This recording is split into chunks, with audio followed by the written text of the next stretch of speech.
Hi, I'm Ron Campise.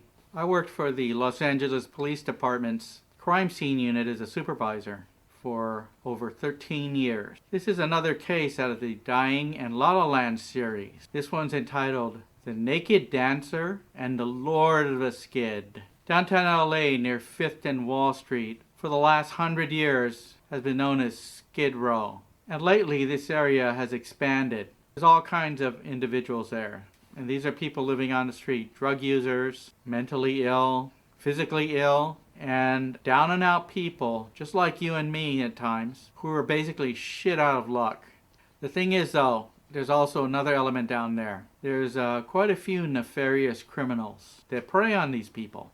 And what they do is they figure out clever ways to make some money. And one thing is, this one person, he decided to start charging rent to these people. He actually told them that this sidewalk, this area here, and he had enforcers. He said, this is my area, and you're going to pay. And so he charged people in the tents, people in their cardboard houses, and also even people who were in sleeping bags on the street. They'd have to pay something. If they didn't pay, his enforcers would go in and pummel them. And worse, if you were in a tent or you were in a cardboard house, he would set your house on fire, preferably with you in it. Well, this one couple was down there, and they fall into the category of just regular people who were shit out of luck, down on their luck. And they were living down there, pretty loving couple, took care of each other, and they decided to take a stand, and they said, we're not paying you. And so what the guy did, he has his enforcers, they set their tent on fire with them in it. The man, he pushed his wife out of the tent. She lived.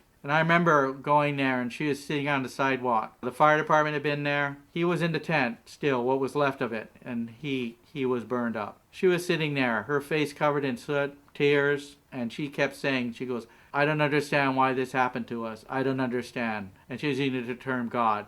And she just said, God, I don't understand what's happened here. The detectives were there. The enforcers and this landlord, they were in the wind. They were gone. Homicide detectives were there from Central Division, and we were talking and this and that, and then they finally told me. They go, oh, the fire department, Los Angeles Fire Department arson squad is taken over because they consider this an arson murder. And they actually have their own detectives there that are also firemen. And what they did is they took over the investigation. So we were basically wrapping it up. Did use the term wrap because it's because Hollywood's so close. Well, I was there, I was looking on the street, and in the middle of the street, there was this naked man dancing. And I just couldn't believe it. He was dancing some kind of really strange dance. Shooting his arms up in the air, shaking his booty, doing this and that. And I was looking and he was completely naked and dancing in the street. And I said, man, that's a fruit dance he's doing. And he was, I don't know what he was doing it for, to appease whatever demons he had at the time.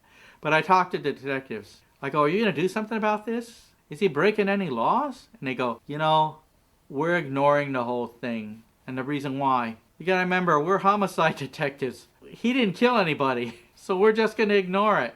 But of course, he could kill himself eventually. And so the thing is though, he's dancing in the street. You got a person burned up in a tent, and you got all these people who are living on the skid. And that's the last thing the detective told me. They go, well, Ron, they go, you do know, this is the skid.